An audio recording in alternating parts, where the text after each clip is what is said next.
Está grabando. Está grabando. Vale, pues vamos a empezar. Damos inicio a la sesión de hoy. Pásame el papelito, por favor, el cartel. Vamos a dar el inicio a la sesión de hoy. Ante todo, pues con mucha alegría de poder dar la bienvenida, por un lado, a Elisa Rizo, a la que ahora presentaré, que es una colega del larga trayectoria investigadora de Iowa State University. Tenemos también el lujo de tener con nosotros a Alba Valenciano, que es profesora en estos momentos de la Universidad Autónoma de Madrid, a la que también presentaré brevemente. Y, por supuesto, pues a la que es nuestra ponente de hoy, a Adelaida Caballero, que ella está en la Universidad de Uppsala y que va a presentar enseguida Elisa Rizo, que es la que nos va a hacer una presentación. Tengo que decir que la actividad se ha organizado en el marco del proyecto Afroiberia con el apoyo de Iowa State University, que para nosotros es un gran honor y un gran placer el poder realizar esta actividad, que además pensamos que era muy interesante el que pudiera ser grabada porque estamos haciendo esta actividad híbrida desde el Salón de Grados de la Institución Miley Fontanals del CSIC en Barcelona. Y para proceder con cierta agilidad, digamos, la idea un poco es que yo presento brevemente Elisa Rizo y ahora el resto de presentaciones. Por lo que hace a Adelaida Caballero, va a hacer su conferencia y después vamos a realizar toda una serie de comentarios, empezando por Alba Valenciano. Entonces, yo brevemente me gustaría pues presentar a mi colega Elisa Rizo. Como he dicho, ella es profesora de la Iowa State University, es Associate Professor of Spanish en el Department of World Languages and Cultures.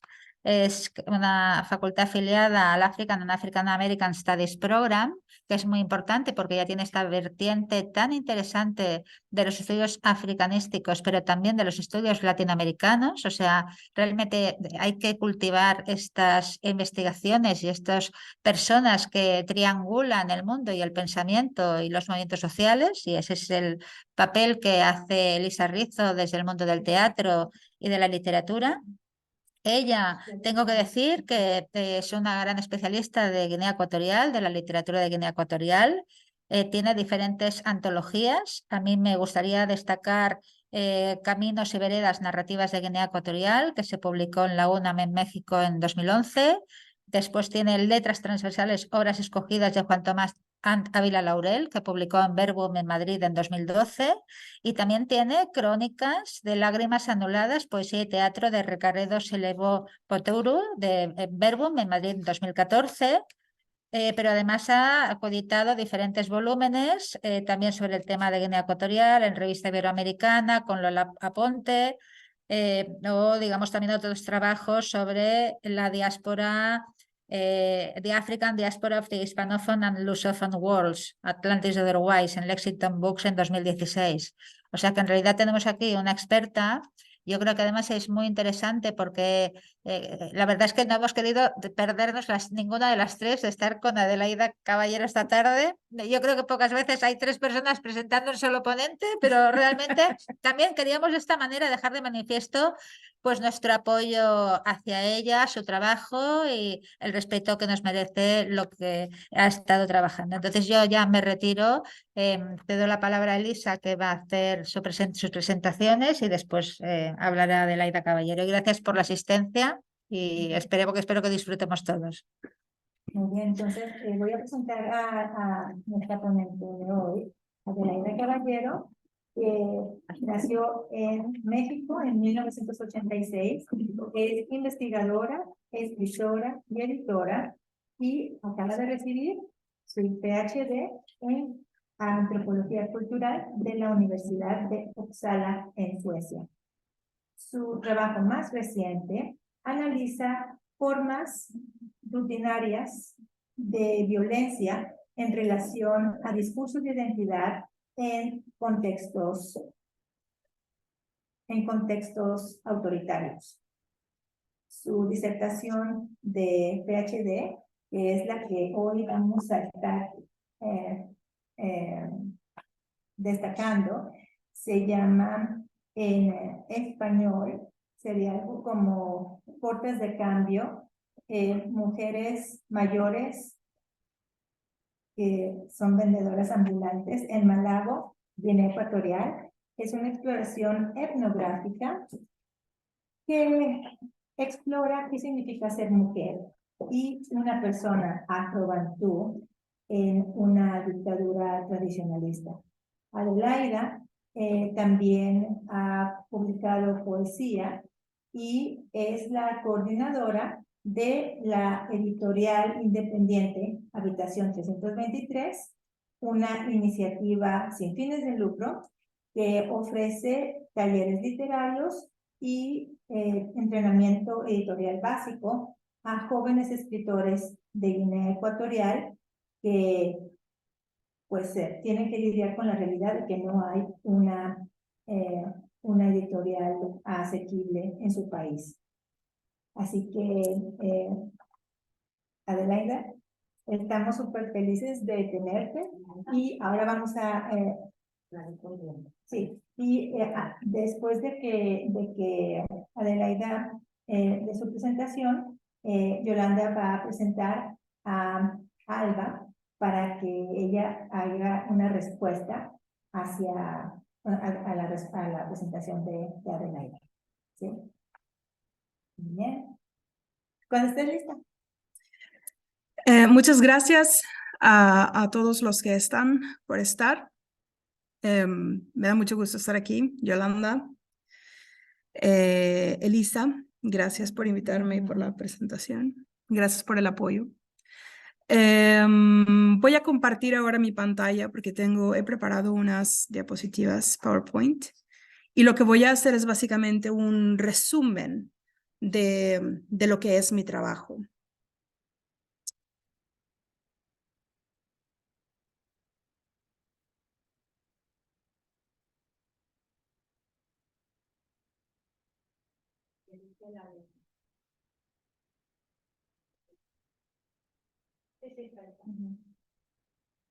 Listo.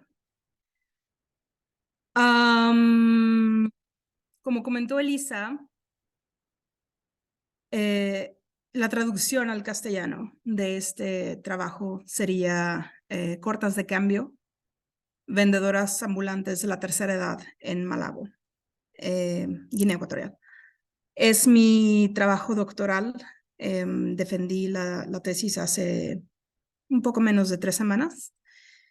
Y bueno, los que han seguido el proceso saben que me ha costado, como a todo el mundo le cuesta, lágrimas, sudor y sangre, pero estoy contenta con el resultado y contenta también de poder compartirlo con ustedes. Entonces, bueno, quiero empezar de manera general explicando a grandes rasgos qué es una mamá. Es un nominativo, ¿vale? Los que hablan castellano, que somos aquí todos, pero esta presentación está basada en la tesis, que está en inglés. Quiere decir básicamente madre, abuela, pero también denota, y es importante enfatizarlo, un estatus femenino incremental correlativo con la edad. Eso quiere decir que entre más edad, entre más mayor sea una mujer, más estatus y por lo tanto más respeto. Y estas connotaciones del estatus incremental correlativo con la edad están contenidas en el término mamá. En Malabo es un título asignado a mujeres que parecen haber sobrepasado su edad reproductiva, pero también se otorga a niñas con las que se tiene cierta cercanía afectiva. En mi trabajo, mamá también es una categoría. Es un grupo de personas que nacieron mujeres y se identifican como tales, tienen más de 60 años de edad y se dedican al comercio informal.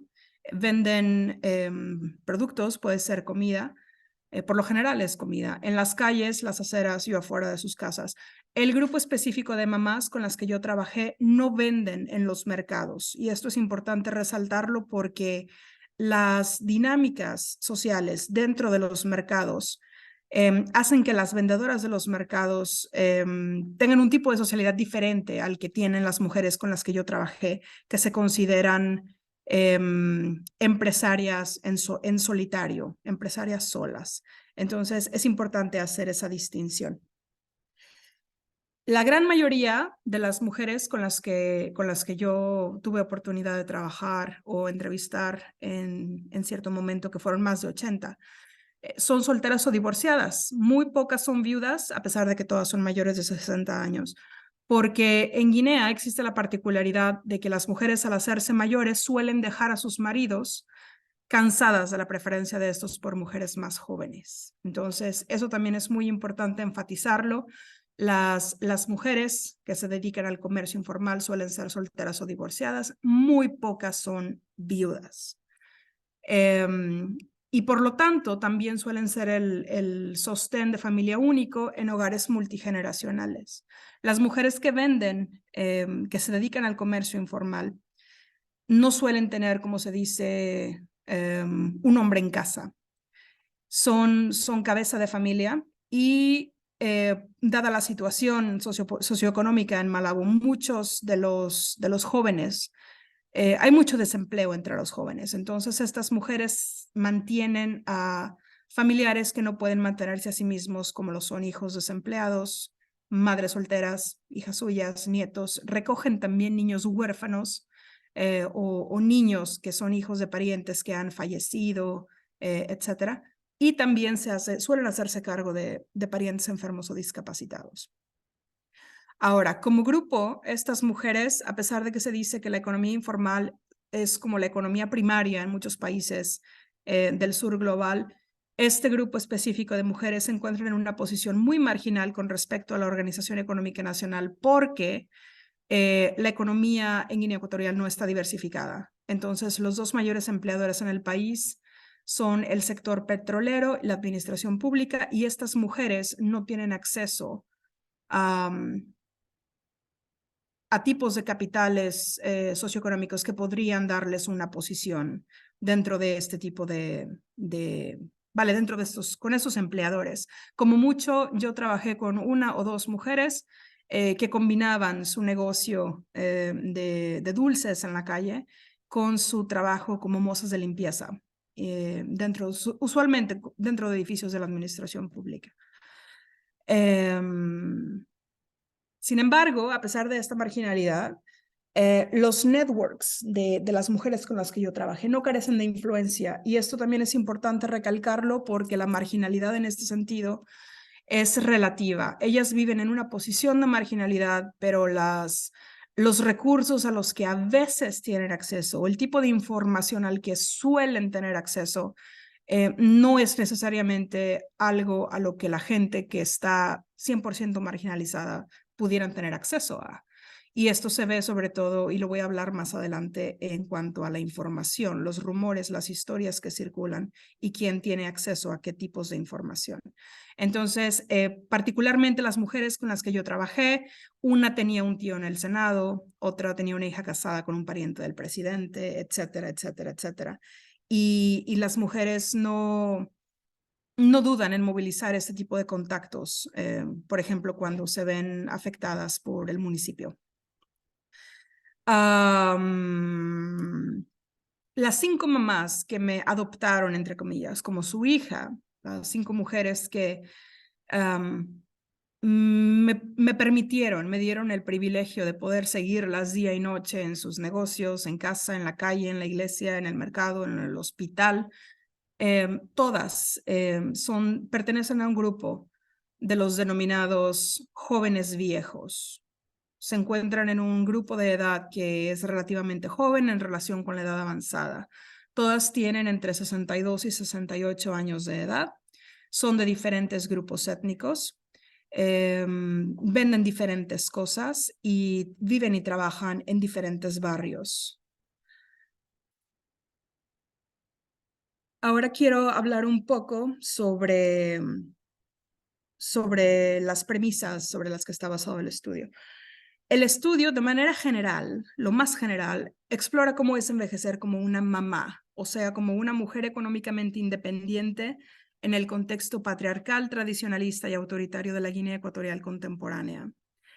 El estudio describe las diferentes tensiones que las mamás experimentan a diario en el hogar y en las calles. Analiza cómo el género y la socialidad promovida por el Estado exacerban estas tensiones, empujando a las mujeres a pensar y actuar de maneras moralmente creativas y haciéndolas ejercer tipos de agencia no liberales. Esto también es muy importante. Ahora, de manera más concreta, el estudio da cuenta de cómo las mamás se ven a sí mismas como personas. ¿Qué significa ser persona? Y también describe cómo las ideas de lo que implica ser persona coexisten con y se ven afectadas por los tipos de violencia cotidiana a los que las mujeres están expuestas. Y lo vamos a ver un poco más adelante cuando describa los temas de los capítulos en el trabajo. Pero de manera general puedo decir que estos tipos de violencia cotidiana en el hogar incluyen resentimiento, abandono y ciertos tipos de explotación. Y en las calles son humillaciones, censura, encubrimiento y acoso por parte de ciudadanos que se consideran patriotas, el municipio y la policía. Los objetivos principales del trabajo son ganar conocimiento sobre las estrategias que las mamás desarrollan y movilizan para sobrellevar y racionalizar sus experiencias de violencia cotidiana. Y otro de los objetivos es entender la manera en que las mamás narrativizan y utilizan esas experiencias para reconstruirse a sí mismas de manera positiva, usualmente como mujeres de valor. Este es un término al que voy a regresar dentro de poco. Fundamentos teóricos. Yo parto de manera general de esto que se llama relacionalidad normativa africana. Es una idea muy extendida que alude al hecho de que las personas africanas no se ven a sí mismas como individuos, sino como partes inseparables de sus familias, clanes, tribus y ciertos órdenes cosmológicos. Según esta perspectiva, el deber de una persona de contribuir al bienestar de su comunidad está por encima de los derechos que la persona pueda tener como individuo. Eso es muy importante. En Malabo, la idea de que el deber hacia la comunidad tiene prioridad sobre los derechos individuales se refleja en actitudes generalizadas hacia los derechos de las mujeres, sus obligaciones, sus privilegios y el orden social moral tradicional. O sea, ya no se trata solamente de una narrativa o de un principio ideológico que subyace a narrativas identitarias dentro de África en general. En Malabo, este discurso de la relacionalidad africana normativa tiene implicaciones o tiene consecuencias muy específicas precisamente por el autoritarismo en el que se vive. Y voy a regresar a este punto ahora. En Malabo, el Estado bianguemista enfatiza la unidad nacional y también enfatiza el concepto como muy abstracto de la tradición. Nadie sabe realmente, todo el mundo parece saber qué es la tradición, pero nadie es capaz de definirla. Y es importante también recalcar que en Guinea Ecuatorial hay por lo menos 5 grupos étnicos. Entonces, cuando se habla de una tradición en singular, pues se habla de una especie de construcción ideológica adaptable a la situación y al criterio de la persona que la invoca. Entonces, el problema con el tradicionalismo, el problema con la normatividad relacional africana, la manera en la que se expresa en Malabo es que el gobierno, al enfatizar la unidad nacional y este tema de la tradición, perfila a la nación como una comunidad moral en la que el deber hacia el colectivo, representado por el Estado, es más importante que los derechos individuales de las personas. Este es uno de los puntos fundamentales que hago en mi trabajo. Esta es la manera en la que opera el autoritarismo en Guinea Ecuatorial ahora mismo. Utiliza el discurso de la tradición como un vehículo para, a través de una cierta economía moral, imponer lo que llaman la paz reinante en el suelo patrio. Voy a regresar a eso también. Así, el resultado, lo que vemos, es una sociedad estructurada por cierto totalitarismo tradicionalista dentro del cual, para mantener el bienestar de la nación, el Estado debe reprimir toda expresión de disidencia. Eso también es muy importante porque es lo que legitima, según el Estado, los tipos de violencia que moviliza en contra de la población. Aquí ya tenemos 2 ángulos que es importante recalcar. El ángulo de la moral tradicionalista, identitaria, afrobantú, con el tema de la tradición.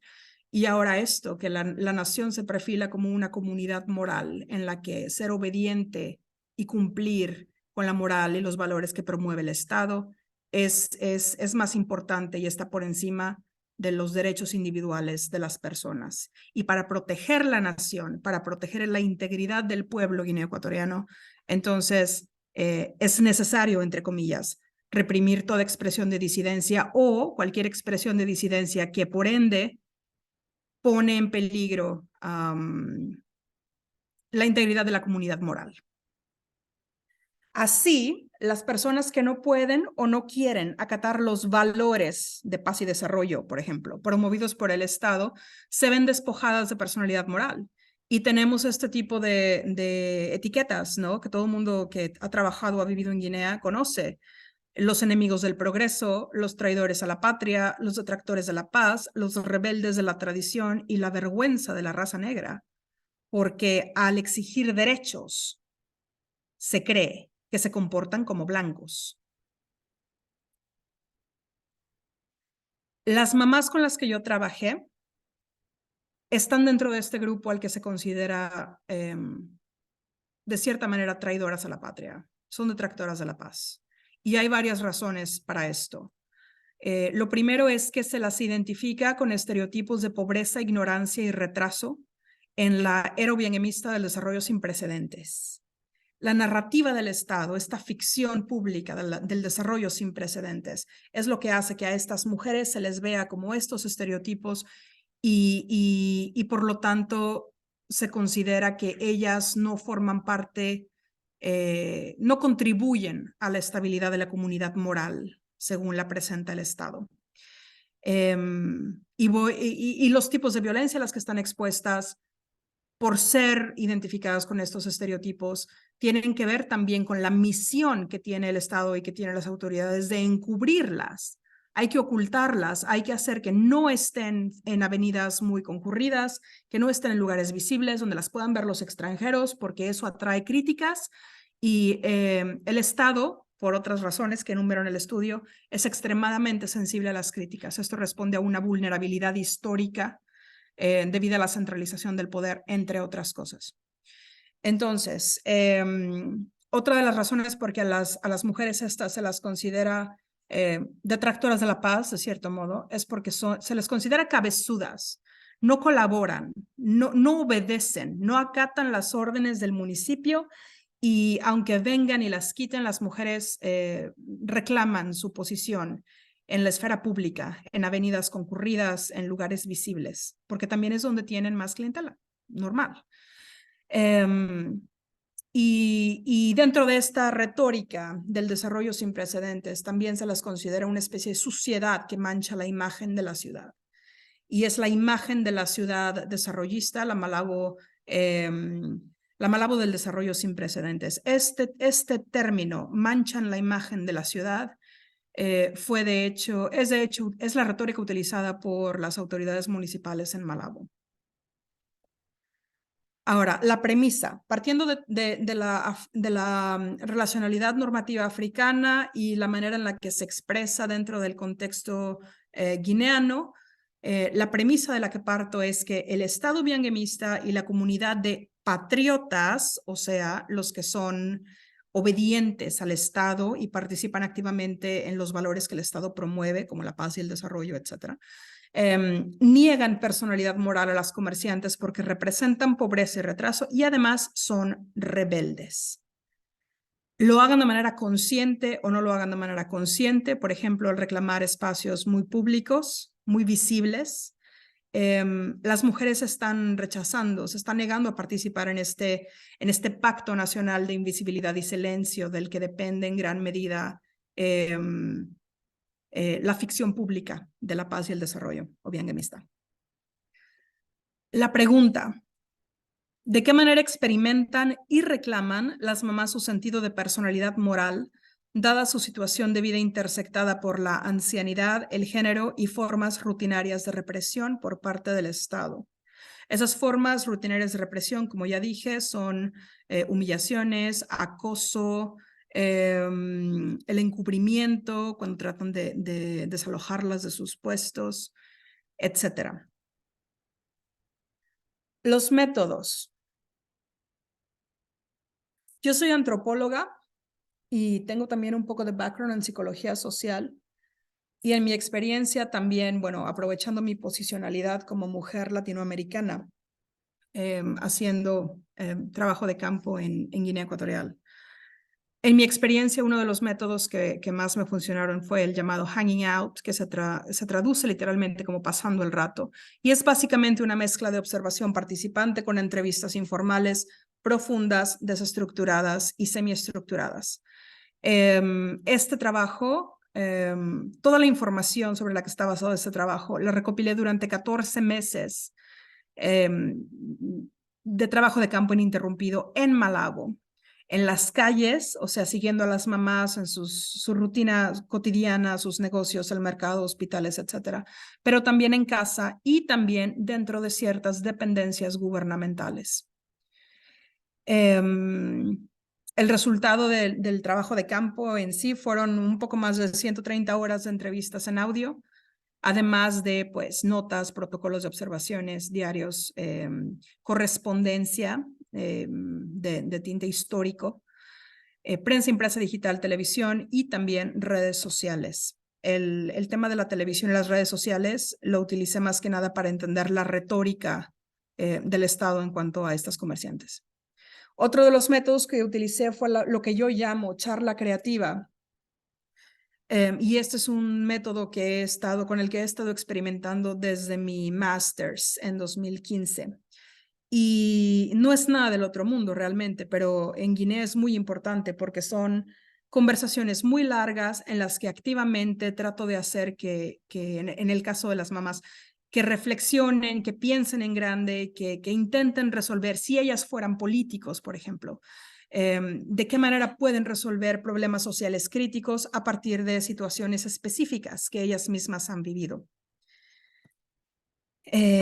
Otro de los métodos es el análisis narrativo, sobre todo de historias de vida. Todas las mujeres con las que participé he recopilado sus historias de vida y algunas las reproduzco más o menos enteras, otras solamente episodios, por ejemplo, para ilustrar la situación de vida de las mujeres durante el periodo de Masías, etc. Y sin importar la medida en la que las invoco, estas historias de vida siempre tienen un énfasis entre la memoria individual, o sea, la subjetividad de la mamá, y la historia nacional, o sea, los procesos macroeconómicos y macrosociales que se han vivido a través de las décadas. Y claro que la combinación de estas dos cosas en el género autobiográfico.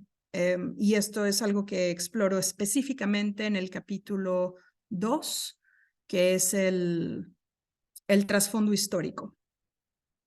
Otra de las cosas que he analizado de manera narrativa son las historias que cuentan las mujeres de manera espontánea sobre cosas que les han pasado. Y un tema dominante en esas recolecciones son, por ejemplo, instancias de violencia interétnica cotidiana.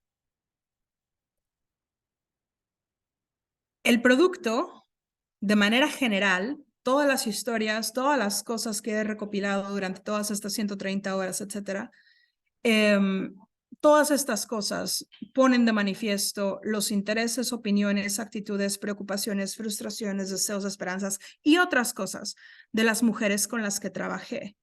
Y esto era parte de los objetivos, hacer una especie de assessment, un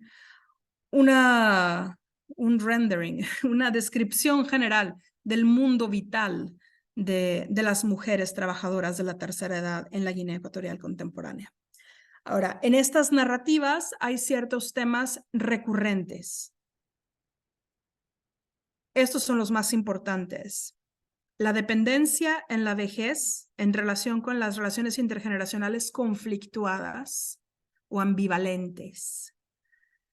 La llamada maldad de la gente, entendida como brujería o violencia política. El valor de las mujeres, el concepto de las mujeres de valor y las virtudes femeninas, según se entienden, debido a por lo menos 3 tradiciones políticas o 3 discursos ideológicos en Guinea, que son la tradición, el nacionalcatolicismo franquista y la adaptación que hacen los hombres de discursos más modernos sobre la igualdad de género, de acuerdo a los cuales antes de que una mujer pueda demandar sus derechos como mujer, antes también tiene que cumplir las obligaciones del hombre en casa, ellos dicen. Entonces, de esta manera presentan la igualdad de género como algo que es de hecho poco ventajoso para las mujeres.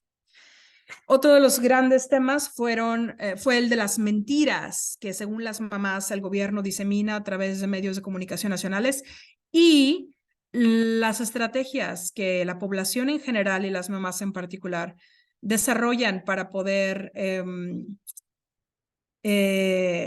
sobrepasar el embargo de información que existe en Guinea. Y esto es básicamente hacer con gozar.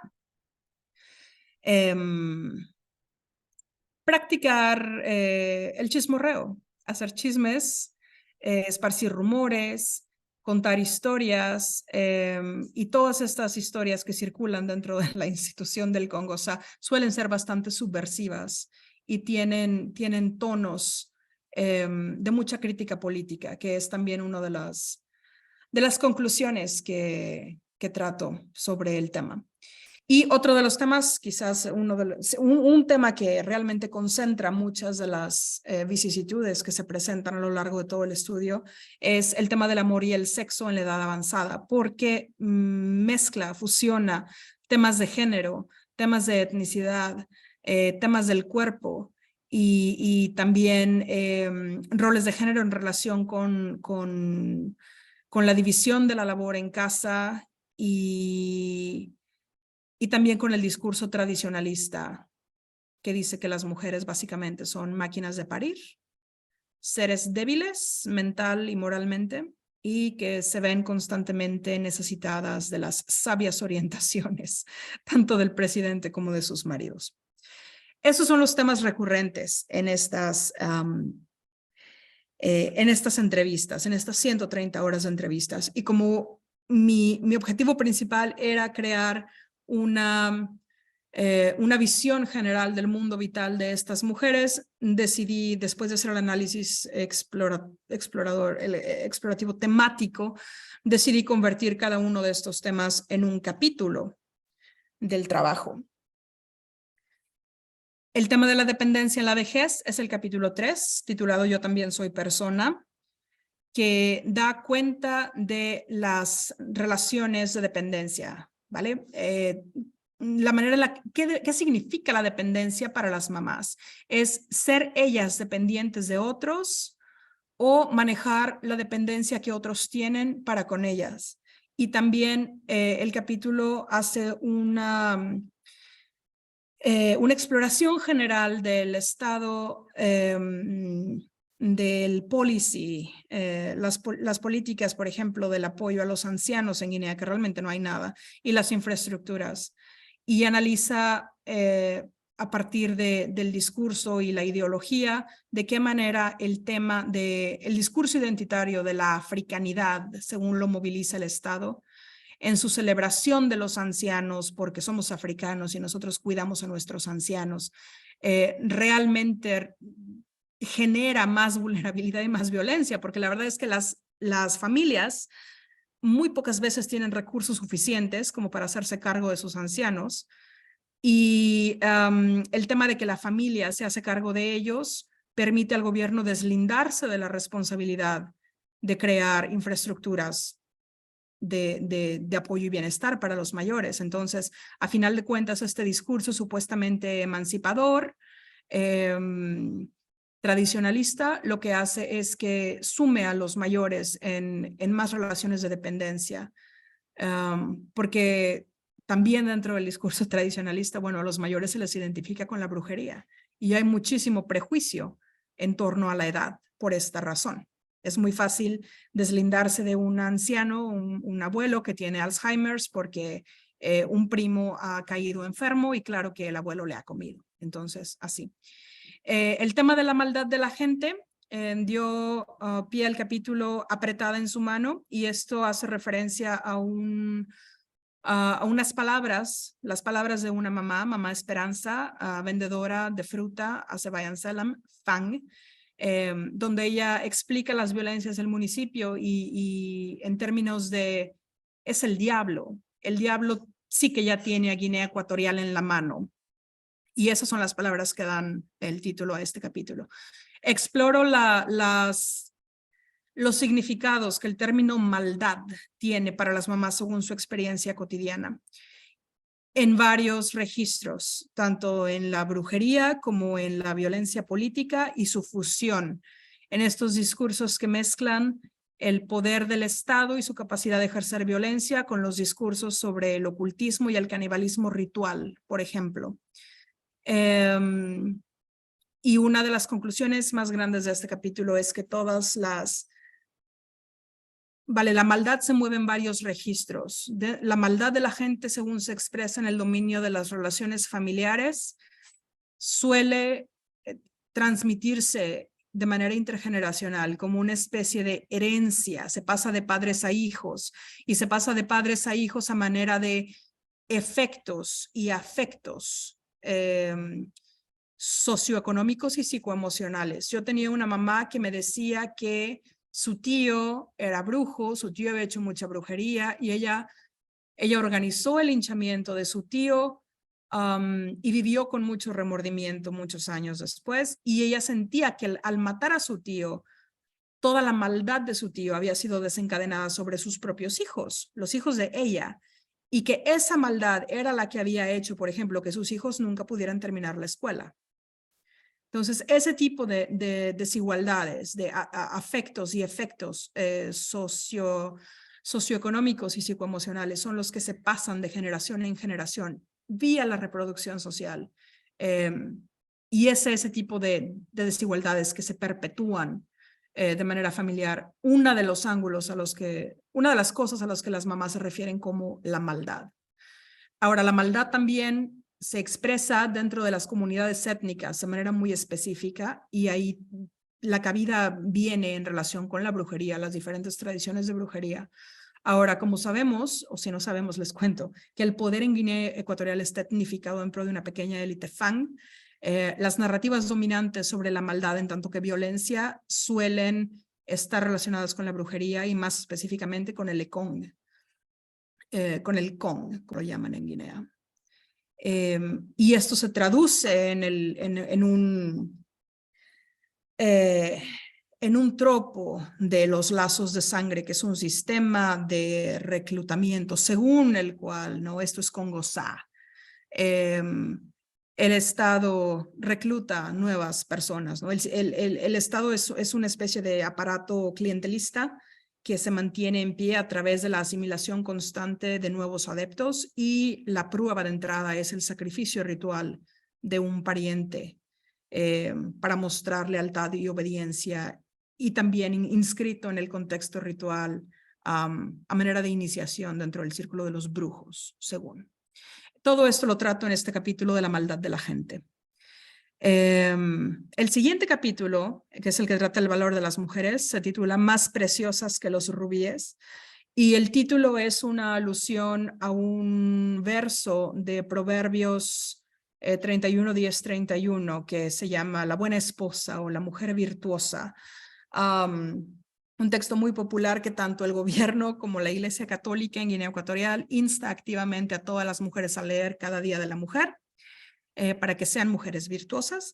Y esta es una de las frases, uno de los versos que dice: una mujer virtuosa, ¿quién podría encontrar? Porque es más preciosa que los rubíes, una cosa así. Y este capítulo trata básicamente de cómo las mujeres responden a la experiencia de la maldad de la gente.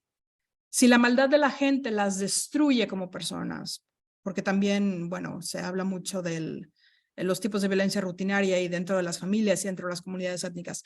Si se ven constantemente desprovistas de personalidad moral, ¿de qué manera ellas movilizan esta moralidad de género en lo que yo llamo la feminidad virtuosa para reconstruirse a sí mismas como mujeres de valor, como ellas lo llaman. Y bueno, ese es el capítulo del valor de las mujeres.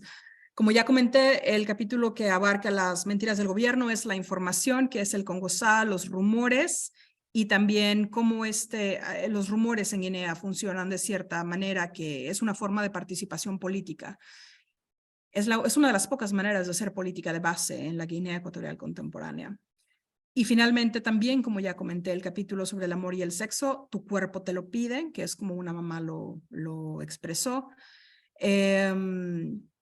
Sintetiza muchas de las cosas que he escrito anteriormente en la tesis. Resultados generales es que, a pesar de lo que se dice dentro de la relacionalidad normativa africana, las mamás de hecho buscan un sentido de personalidad autónoma. Y esta autonomía en Guinea Ecuatorial es muy importante porque representa más que una manera de sobrellevar envejecer en condiciones difíciles. Es una virtud asociada con el género, es una capacidad desarrollada en la madurez, es un paliativo al sufrimiento social, es una respuesta al edadismo implícito en narrativas emancipatorias como esto del desarrollo y la africanidad, y también es un rechazo a la retradicionalización y al autoritarismo, porque pone de manifiesto una crítica hacia órdenes de género y clase que son fundamentalmente jerárquicos. En total, y voy a concluir con esta diapositiva, ¿qué significa ser persona para las mamás? Significa vivir y ser reconocida como un cuerpo femenino y una subjetividad de género capaz de sentir, pensar y actuar de acuerdo con sus inclinaciones, conciencia moral, convicciones políticas e ideas en torno a la plenitud. Y creo que lo voy a dejar aquí también para no fastidiar la lectura de la gente que no lo haya leído. Aquí termino yo mi participación y cedo el micrófono a Yolanda. Gracias. Bueno, Muy perdón, bien. aquí es que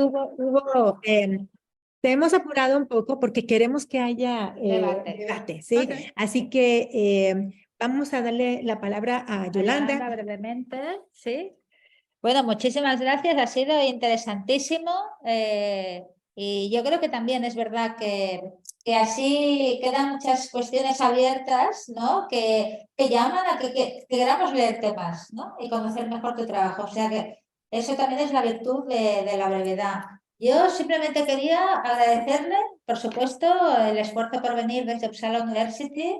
Y por supuesto a Elisa también y también ahora dar paso a Alba Valenciano. Alba Valenciano tengo que decir que ya la conozco, yo ya no sé cuántos años la conozco. Yo creo que después de mí, de mujeres de las españolas que estamos haciendo trabajo de campo, que somos catalanas, pues somos las primeras. Yo estaba por allí en el 2004 y creo que Alba fue 2006 o 2007. O sea que tiene una experiencia etnográfica muy larga. Ella está ahora de profesora en la Universidad Autónoma de Madrid, pero es una mujer muy valiosa, muy brillante, que, bueno, la verdad es que como sucede con Adelaida también, que son personas que se han movido mucho en diferentes países, construido un currículum internacional impecable. Y ella pues ha trabajado desde temas de la presentación social del cuerpo y todo el tema del vestido, pasando por temas del mercado. Le interesa mucho el tema de ciudad, así que con muchas y diferentes publicaciones en revistas de alto impacto, en disparidades. Ahora está preparando un special issue para Cultural and History Digital Journal. Así que bueno, es un honor también que somos diferentes generaciones aquí y poder escuchar lo que Alba también tiene que decir y dialogar con el trabajo de Adelaida, ¿no? Que tienen cuestiones en común y le agradezco mucho la generosidad de haber hecho el esfuerzo de estar esta tarde con nosotros. O sea que la palabra es ahora para Alba.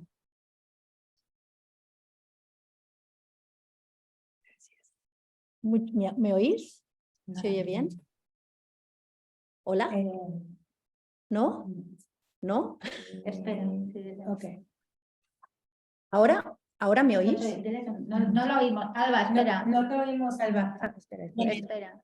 Ya, Eh, Ya está, ya ahora estás, sí, sí. ya está. ¿Ahora sí? Sí. Pues muchísimas gracias, Yolanda, por tu presentación y por invitarme a la presentación de este trabajo que por múltiples razones es de un interés enorme para mí.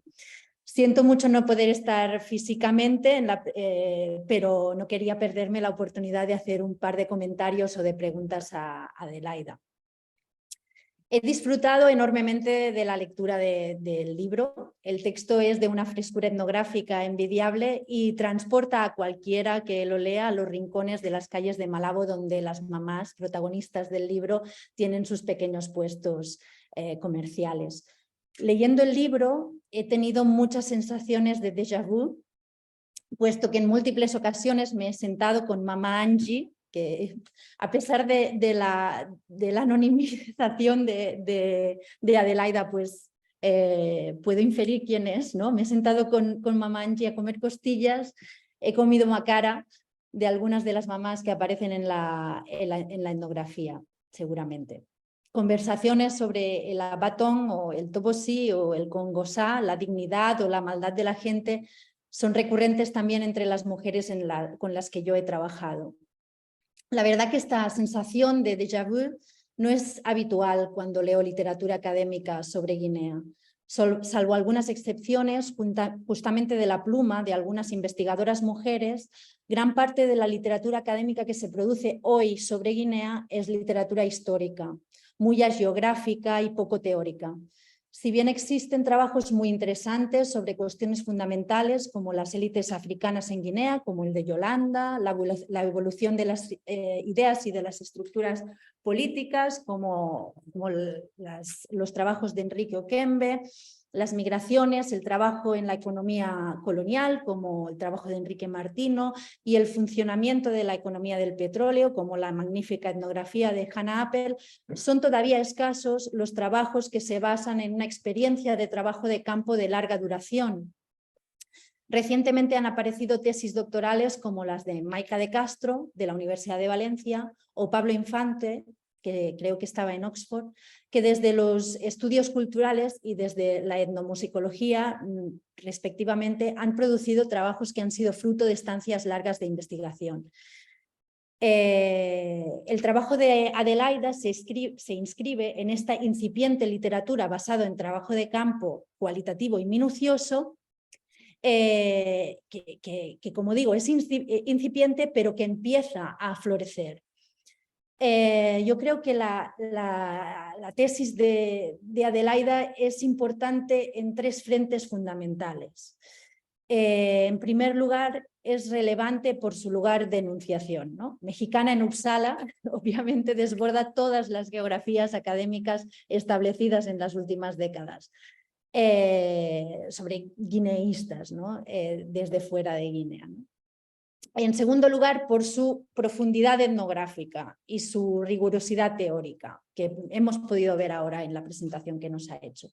Y en tercer lugar, por la perspectiva de género que aporta a los existentes trabajos de Guinea. Se trata de una etnografía, por tanto, un trabajo desde el presente y con mujeres guineanas en el centro. Fenomenológica y experiencial, da cuenta de las experiencias más íntimas de una serie de mujeres, las mamás, y nos permite entrar así a comprender a la vez que dibujar un panorama sociopolítico de la Guinea actual que huye de obviedades y de tropos recurrentes.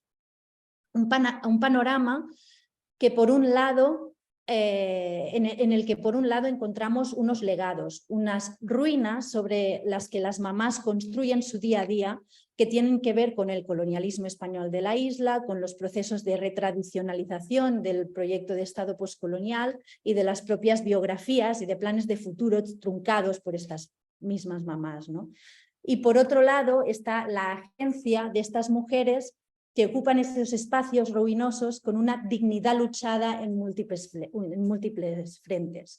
Una dignidad reclamada a sus familias, que lejos de sostenerlas y de cuidarlas, las explotan. Una dignidad reclamada a un Estado que las ignora, las excluye y literalmente y metafóricamente las consume o consume vidas. y una dignidad reclamada en definitiva a un mundo patriarcal que ejerce múltiples violencias en su cotidianidad. Ella describe su propia etnografía diciendo que lo que hace es una etnografía de la personalidad moral o de la persona moral, this moral personhood. Pero en realidad yo creo que lo que hace es escuchar a las mujeres, elaborar temas fundamentales que no son solo importantes para entender la personalidad moral de las mismas mujeres, sino que al final lo que nos aporta es una descripción de varios mecanismos a través de los cuales el sistema sociopolítico de Guinea se genera y regenera en la escala etnográfica. Una cuestión fundamental que los tratados de economía política del país suelen obviar. Y estos ámbitos en los que observa ese sistema que se genera y regenera desde abajo son, como ha dicho, las relaciones de dependencia y de reciprocidad, que Adelaida revisa y habla de explotación en el marco de esta retradicionalización de la sociedad guineana. Son también las explicaciones brujeriles del clientelismo político, el miedo no tanto a la represión de un Estado autoritario, sino a ser comida o ser comido por un sistema de lazos de sangre, las nociones de virtuosidad femenina vis a vis a un sistema que relega lo femenino a la subalternidad, el rumor, congosa, como una forma de participación política, o el sexo, las relaciones sexoafectivas como Loki de la resistencia, y la elaboración de relatos empoderadores en donde el placer y el control del propio cuerpo resisten los intentos continuados de violación por parte del mismo sistema. En todos estos aspectos de la vida cotidiana de las mujeres se producen transacciones, intercambios, regidos, podríamos decir, por un how, una especie de espíritu, que en este caso podríamos hablar de una especie de maldad, evil, ¿no?, en frente a la cual las mujeres se construyen como sujetos morales. No me quiero extender y tengo miles de preguntas y me encantará seguir conversando con Adelaida en el futuro, y de hecho ya tenemos algunos proyectos en común que esperamos desarrollar próximamente, pero sí que hay una cosa, hay un tema que me parece fundamental y que me gustaría que pudiésemos discutir y comentar si podemos ahora o en el futuro. Y es que esta es una etnografía basada en lo que las mujeres dicen que hacen, ¿no? Como las mujeres entienden sus prácticas también, ¿no? Está basada en sus propias narrativas y por lo tanto esas narrativas aparecen muchas veces sin fisuras. Ese how, ese espíritu, esa maldad que genera una imposibilidad de generar lazos de solidaridad parece inescapable y perfectamente presente en todos los aspectos de sus vidas. Por eso me gustaría justamente preguntarte por las fisuras, los cracks en este sistema. ¿Esas mamás son realmente materialmente independientes? ¿Has observado la práctica comercial de su día a día y las relaciones que en esa práctica comercial se construyen? Me gustaría saber si realmente ese objetivo o esa independencia que reclaman construir con su práctica comercial es real o se traduce en lo que tú has observado que realmente sucede en sus hogares. Ya sabes que en mi trabajo sí que he encontrado formas de cooperación entre las mujeres del mercado, ¿no? Y mi pregunta es cómo, o si has visto que las mujeres crean o puedan crear espacios de cooperación, y si lo has observado, en qué momento se produce y cómo se conceptualizan esos espacios de cooperación en este marco general de la maldad o la imposibilidad de generar lazos de confianza. Y me siento muy rara hablando así a la pantalla, o sea que de momento lo dejo aquí. Estoy en clase y tengo a mis alumnas detrás que han escuchado toda la presentación y que espero que también participen en el debate. Vale, te respondo rápidamente. Sí, sí, dale. Sí. La socialidad, como la has documentado en el mercado, no existe en las calles como tales. Las mujeres con las que yo trabajé, ¿me escuchan bien? Sí, ya. Las mujeres con las que yo trabajé se consideran empresarias en solo. Ellas no tienen socias como las mujeres del mercado tienen. Y el mercado es una institución en sí misma, entonces hay cierta economía moral, ciertas normas, ciertas reglas de reciprocidad y de respeto y de todo que están en funcionamiento dentro del mercado en tanto que institución. Pero en las calles con estas mujeres es como una, más que solidaridades. Por ejemplo, hay mucha contención en cuanto a puntos de venta. Si una mamá tiene una esquina donde pasa mucha gente y ella vende mucho y de pronto un día se enferma y no va, al día siguiente es posible que llegue y ya haya otra mamá que haya tomado esa esquina y entonces hay problema. Entonces, más que una solidaridad, siempre están como en una relación de contención. Ahora, esto no quiere decir que una no cuide el puesto de la otra cuando la otra tiene que ir al baño, a hacer pis, a la tienda, a la bacería o qué sé yo. Eso sucede. Pero relaciones de solidaridad en tanto que personales con sus pares, otras vendedoras, como sucede en el mercado, no lo hay. No las hay. Desgraciadamente. Pero también es porque estas mujeres están mucho más expuestas que las mujeres del mercado, que encuentran fuerza en su número, porque son una masa, que si se revela ante un trabajador del ayuntamiento que se atreva a entrar al mercado, bueno, esa es una cosa. Pero cuando llega el trabajador del ayuntamiento a la calle acompañado de 7 o 8 policías, es que las mujeres, aunque sean 3 o 4 en una calle, no hay fuerza. No existen esos mismos códigos de solidaridad y de cohesión entre ellas. Eso por una parte. Y por otra parte, el tema de la independencia, de la autonomía, si es verdad que es real, si sus negocios dan para esto. En mi experiencia, sí. Sí lo dan para ellas. El problema es que ellas, la mayoría, en su situación de vida, como ya dije, son cabeza de familia en hogares multigeneracionales. Tienen un montón de dependientes.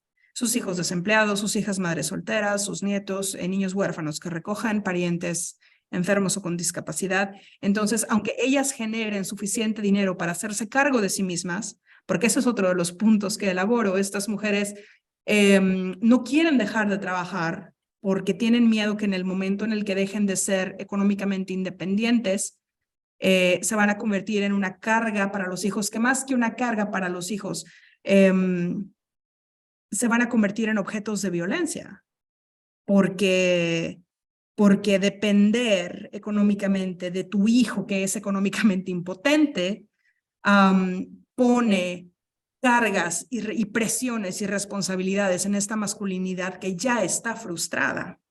Entonces, el tema de la independencia económica para estas mujeres es mucho más que decir que quieren comprarse sus propias cosas, aunque también es un componente.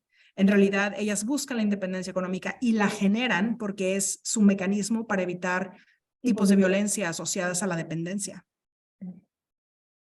Muy bien. ¿Me escuchan? Sí. Me gustaría hacer una pregunta, yo también. Pasando al tema de la maldad, que es esta percepción de las mamás sobre el poder pervasivo de corrupción que hay por todo el estado de Guinea y el código de pasar información, que es el Congosa, me llaman 2 cosas la atención. Primero, el Congosa, dices tú que está generado por miedo de ser víctima de nuevo, ¿sí? Es como que una situación, un código de prevención, ¿sí?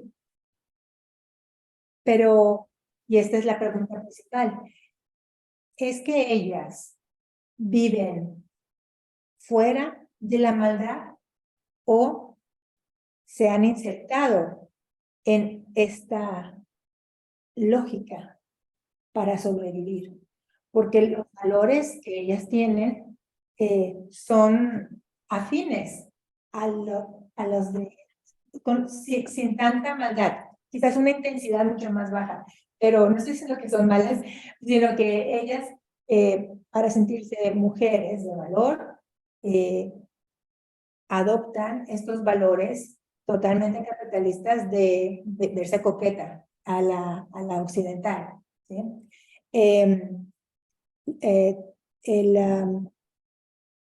El organizar a la familia para deshacerse del supuesto responsable, o quizás fue el responsable, bueno, tampoco soy bien para dudarlo. También eso implica cierto tipo de, bueno, de afecto dañino, ¿sí? Destructivo, ¿sí? Así que, súper interesante. O sea, me pregunto, ellas son una liminalidad muy, ilustra mucho esta situación de muchos guineanos, porque al estar ellas en la calle, ellas han decidido estar fuera del sistema de las que tienen permiso para vender en el mercado, ¿sí? Ellas han decidido hacer su independencia sin permiso, ¿sí? Así que, no sé, ¿cómo podemos hablar de calificar la moral de las mujeres versus la maldad? Ajá. ¿Sí? Bueno, primero que nada, ellas se consideran mujeres de valor, mujeres virtuosas, mujeres fuertes, mujeres independientes, y se construyen como tales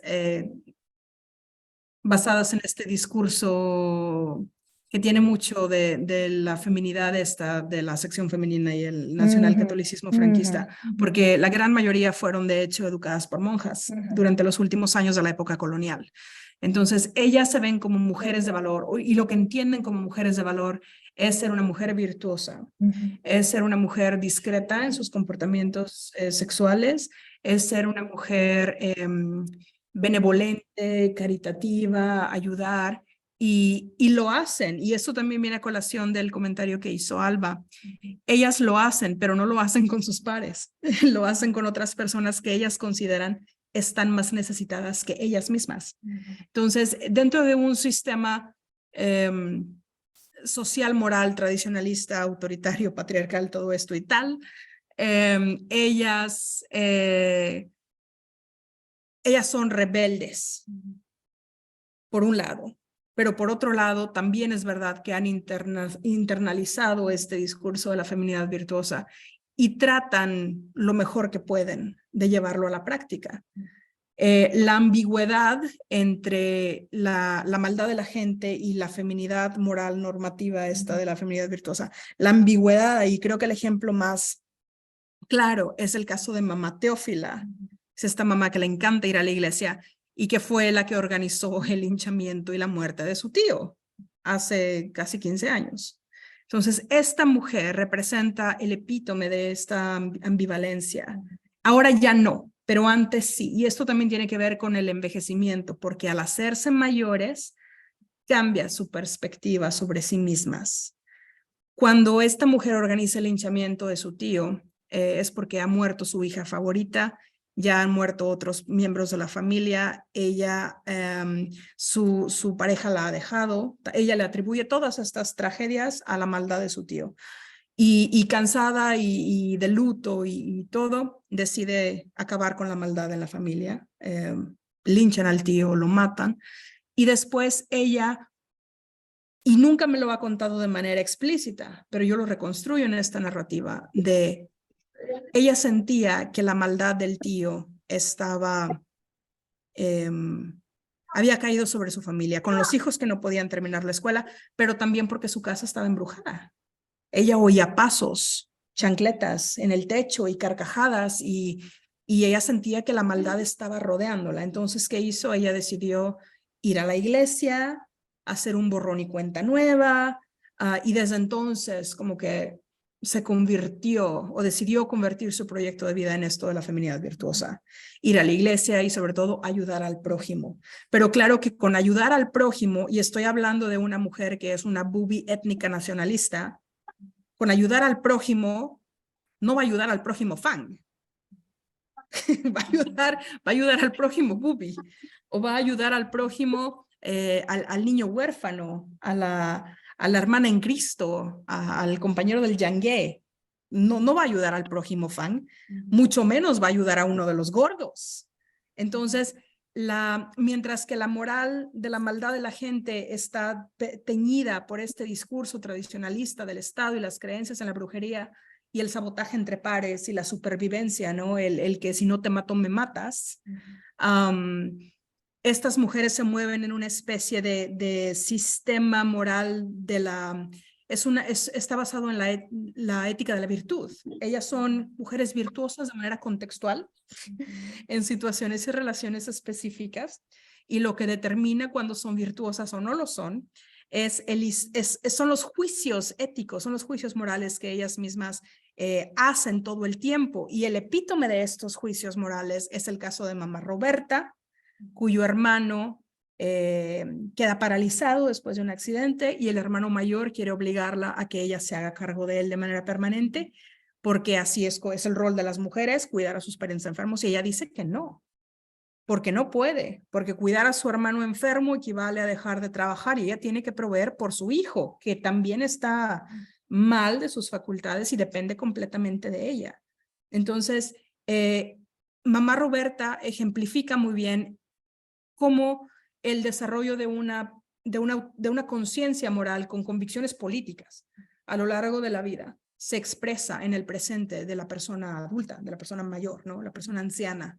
Al mismo tiempo que captura esa ambivalencia. Ella es una mujer virtuosa porque provee para su hijo, pero quizás es una mala hermana y traidora de la tradición porque decide no hacerse cargo de su hermano. Entonces, es así. Yo quería capturar esas ambigüedades y esas ambivalencias, entonces espero que con estos casos he respondido a la pregunta. Sí. Ok. ¿Alguien más tiene? Yo he visto nuevos mensajes, ¿eh? A ver, nuevas preguntas. Eso yo Sí. pidiendo que pongan preguntas. Sí, el chat tiene 8. Sí, aquí está. Tenemos aquí felicitaciones a la doctora. No hay preguntas. No hay preguntas. Ujú. Sí, muy bien. Hola. Alba, sí, formula sí. Venga, pues vamos a tus chicos, Alba. Dales prioridad a tus estudiantes. ¿Queréis decir algo? No hay Porque si sonido. no había preguntas. No, yo quería preguntarte, porque has hablado de esa es que estoy con el tema de la solidaridad, porque yo creo que es, y lo hemos hablado esta mañana de hecho, que es un tema que tenemos que pensar bien y que podemos desarrollar, ¿no? Y has comentado que entre peers, entre socias, entre compañeras de negocio, digamos, no hay lazos de solidaridad. Pero ¿qué pasa con las socias compradoras? ¿No? Porque Las clientas. Las clientas. Porque en el mercado, y supongo y entiendo que pasa lo mismo en la compraventa informal en la calle, tan socias son las compañeras del mercado como se utiliza ese término también para referirse a la clienta, ¿no? Que la clienta normalmente tiene o siempre tiene una situación social distinta normalmente a la vendedora. Normalmente en los casos de las vendedoras de la calle, la vendedora de la calle está en una situación desaventajosa. Es la que está como pidiendo a la gente de la calle que le haga el favor de comprarle a ella y no al mercado o al supermercado o a otro sitio, ¿no? Porque al final la oferta es diversa y Ujú. el único motivo que yo observo, ¿no? Por el cual alguien puede decidir comprar en un puesto de estos en la calle es para ayudar a la señora que está vendiendo, ¿no? Yo creo que la concepción que las mamás tienen sobre sí mismas en este sentido es más como, ellas son estrategas. Los puntos en los que venden son puntos estratégicos, cerca de un colegio, en la entrada al barrio, donde saben que pasan trabajadores del camino del ministerio a su casa o lo que sea. No creo que ellas se vean a sí mismas como personas que piden que por favor les hagan el favor de comprarles. No, pero Ellas se ven a sí sí mismas que como una capturan, oportunidad. o sea, sí que intentan capturar rentas de los que tienen, ¿no? Es por eso, bueno, es... Repite otra vez lo que dijiste porque no te teníamos con sonido. Por favor. No digo que lo que yo he observado es que normalmente y en el mercado como mínimo es la práctica comercial no genera tanto valor en el intercambio, digamos, en las diferencias entre el valor de cambio, el valor de uso o la transacción, digamos, monetaria específica en ese momento, sino que lo que están haciendo las mujeres en ese momento es intentar capturar el máximo de renta, ¿no?, de alguien que sí tiene acceso a cierta riqueza, ¿no? Es así como yo lo he leído, ¿no? Y en este sentido, pues sí que creo que igual no entre socias, peers, competidoras, pero igual entre clientes y vendedoras sí que hay una cierta relación de reciprocidad, no tanto de explotación como tú lees las relaciones de reciprocidad y dependencia, sino más de reciprocidad real, ¿no? Bueno, en el caso de las clientas no son relaciones de explotación, para nada. Las mujeres que venden en las calles están en sus puntos de venta porque son puntos estratégicos y es conveniente para los clientes comprar algo ahí de camino a casa en lugar de ir a meterse a Semu, saliendo después de todo el día del trabajo. Nadie quiere meterse a Semu después de pasar 8 horas currando, ¿sabes? Esas mujeres lo ven así, entonces no hay una... Ni las vendedoras piden, o ni las vendedoras se encuentran en una posición vulnerable en tanto que les compren por caridad, ni mucho menos. Eso es por conveniencia.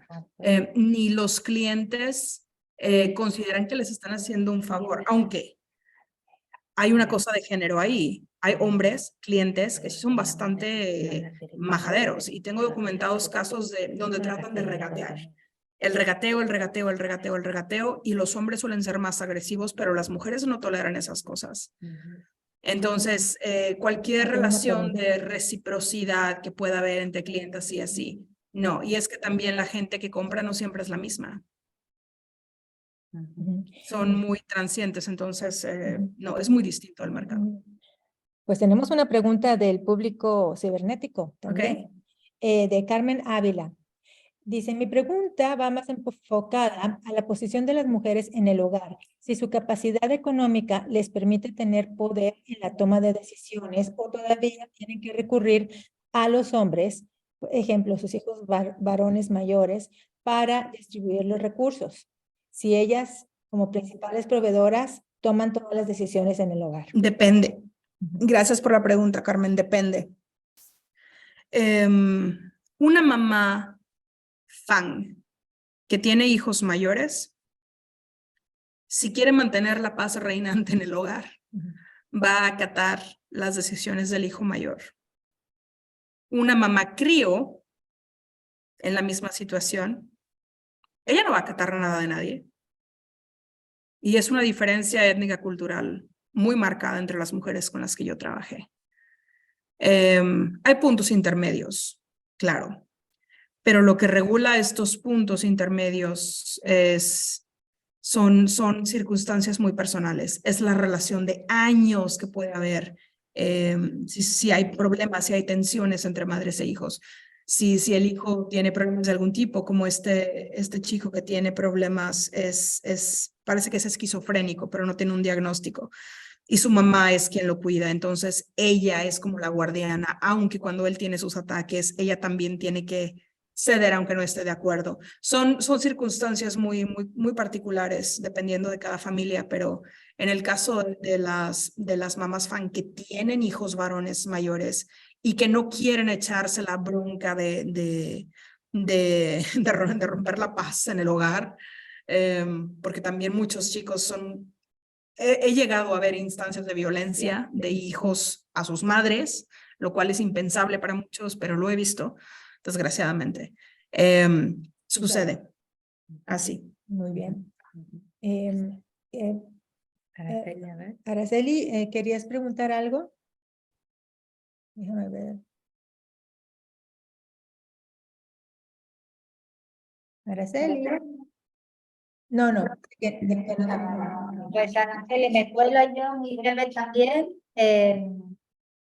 Dos cuestiones, así seguimos charlando porque nosotras, claro, la ventaja de que es híbrido, pero hay una parte presencial es que nos iremos ahora a tomar algo y podremos preguntarle y comentar muchas más cosas, ¿no? Pero dos cuestiones breves.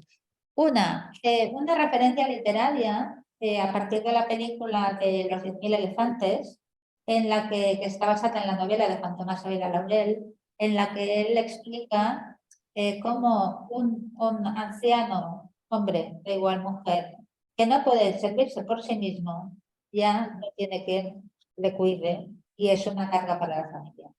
Con esa referencia me gustaría reflexionar, no sé si podés decirnos algo, sobre muchas problemáticas de los ancianos que son comunes a hombres y a mujeres, ¿no? Y que quizás eso se ha perdido, no se ha perdido, está, ¿no? Pero porque tu etnografía es muy potente, ¿no? Y había que explicar lo que había que explicar, ¿no? Pero en realidad hay cosas que traspasan al tema del género. Y la segunda cuestión que me parece también muy interesante, yo también soy un poco más optimista como Alba, eso nos parecemos un poco, ¿no? Yo creo que tú eres muy magicéntrica, de eso también hablaremos tomando algo. Pero yo creo que los trabajos de Amadiume que nos hablan sobre esa matricentralidad, sobre ese empoderamiento de las mujeres que les da derecho a la maternidad y el que se organizan entre ellas, ¿no? O sea, que eso es una verdadera fuente de poder, que es muy diferente del poder de las mujeres europeas de Beauvoir, no tiene nada que ver, ¿no? El poder de dar hijos, de tener hijos, el que puede dar el poder y no quite lo resta. Es otro mundo, ¿no? O sea, como las abuelas cuidan a los nietos. ¿Hay mucho eco, Alba? Sí, Perdona. si pudieras hablar hacia el ordenador, mejor, porque no te entendemos aquí. No habéis entendido nada. Bueno, da igual, muy breve. ¿Has bajado tu volumen? Entonces, bueno, la primera era sobre la ancianidad, que hay problemas de los ancianos hombres que son comunes a los ancianos mujeres. Y la segunda cuestión es sobre Amadiume, que nos habla, bueno, Oyegumi, hay varias muy potentes antropólogas africanas con una voz muy autoritas. O sea, Amadiume fue el primer libro en ventas en África en el año que se publicó. O sea, poca broma. Eso está en movimiento, es una forma de pensar en movimiento. Y entonces es una construcción más en positivo, aunque yo también en mi trabajo de campo detectaba, ¿no? Que eso eran unas prácticas que iban haciendo daño a las mujeres porque el sistema lo carcomía, ¿no? Pero es una práctica que está ahí, que también las empodera y que está en tu obra, porque tú, después cuando nos hablas de los resultados, todo eso está ahí, ¿no? O sea que creo que es como que en realidad tu trabajo es mucho más optimista del que tú misma crees. Y entonces era si nos podías decir algo sobre eso. Y bueno, muchísimas gracias. Bueno, gracias, Yolanda. Primero, el tema de la ancianidad, problemáticas que transcienden al género. Sí, totalmente de acuerdo. Y creo que lo abordo en el capítulo 3, donde hablo, por ejemplo, de cómo la ideología esta, el discurso identitario afrobantu de nosotros cuidamos a nuestros mayores, resulta en que el gobierno se deslinda de la responsabilidad de cuidar. Y esto afecta a hombres y a mujeres. Está ahí. Y de hecho, los hombres están todavía en más desventaja que las mujeres, porque a eso sí que se les abandona sin miramientos. Es que no tienen Los hijos, es que los hijos odian a sus padres y los odian porque los padres han sido padres ausentes, porque los han maltratado, porque los han tenido fuera del matrimonio, han mostrado doce. preferencia por hijos legítimos. Había Entonces, 12. los niños desprecian a sus padres. Y esto es culpa de los hombres. Claro, sí, sí. Y cuando se hacen mayores y no tienen hijos que los cuiden, ni mujeres que los cuiden, porque las mujeres se alejan de ellos, ¿no? Porque estos prefieren irse con las chavalitas. Es que es un problema. ¿Y qué pasa? Que después se invocan estas narrativas de que no, mi abuelo es brujo, mi tío es brujo, y utilizan esto como una excusa para legitimar el no hacerse cargo de ellos. Ahora, el problema es que no hay infraestructuras gubernamentales, no hay asilos de ancianos, no hay hospicios, no hay lugares, centros geriátricos. No hay, porque el Estado se deslinda y dice que somos africanos y esto es responsabilidad de la familia. O sea, hay una ambigüedad, hay una ambivalencia discursiva increíble y al final los que resultan mal son los ancianos, porque terminan en situación de abandono, abandonados en Lower Company, en donde sea. Y esto es real y transciende al género. Y se ve más aún en el caso de los hombres. Y creo que lo comento ahí, por ahí en alguna nota al pie, pero sí, definitivamente. Los hombres, también lo digo en la introducción, necesitan su propio estudio. Los hombres mayores en el Ecuatorial merecen su propia etnografía. Y la otra pregunta, este discurso de la matrifocalidad de esto, ¿no? En mi experiencia con estas mujeres, quizás porque ya son muy mayores y porque viven en relaciones de dependencia muy negativa en casa y en las calles, ellas no quieren saber nada. Bueno, ya han creado. Ellas quieren, porque en mi lectura de Amadiume y de Oyegumi y estas mujeres muy importantes, es que el valor de la mujer como madre sigue radicando en que está dentro de este sistema patriarcal que las ensalza como valores, como madres. Pero estas mujeres posmenopáusicas, a las que ya ni siquiera se las ve como mujeres, ellas ya están así de, Mamá Angie lo dice, they are all ungrateful sons of bitches. Y lo que intentan, y lo abordo de manera extensa en las conclusiones, parte de su proyecto de ser reconocidas como personas es, por ejemplo, vivir en una casa propia.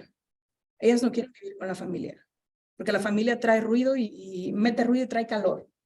Quieren paz, y eso significa alejarse, poner distancia, estar tranquilas. Quieren vivir en una casa sola, pero también son realistas y saben que no pueden vivir solas.